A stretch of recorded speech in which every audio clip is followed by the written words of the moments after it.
বন্ধুরা, আজকে আমি আপনাদেরকে এই মেশিনের স্পিড কিভাবে লক করবেন সেটা আপনাদেরকে দেখাবো। তো দেখেন, আমাদের স্পিড কিন্তু এখন যত খুশি তত বাড়ানো যাচ্ছে। হ্যাঁ, তো আমি যদি এখন স্পিডটা কিভাবে লক করবেন সেটা আপনাদেরকে দেখাবো। তো এই জন্য আমাদেরকে আগে মেশিনের নিচে যাইতে হবে। আমাদের এই যে মাদারবোর্ডের এইখানে যে 4টা বাটন আছে, এই 4টা বাটনের ভিতরে আপনাকে 3 নম্বর বাটনটা অন করে দিতে হবে। এবার আমাদেরকে আবার ডিসপ্লেতে ফিরে দিতে হবে। এবার আমরা মেমোরি বাটনটা 5 সেকেন্ড চাপ দিয়ে ধরে রাখবো।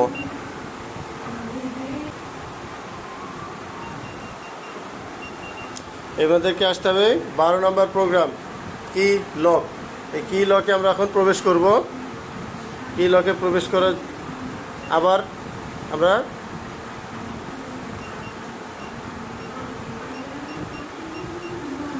এই যে চিহ্নটা দেখতে পাচ্ছেন, এটা হলো স্পিড ফাংশন।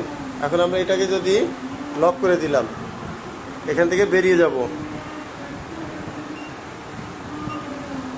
আবারও শেষবারের মতো এটাকে লক করে দিতে হবে। তারপরে আমরা বেরিয়ে যাব।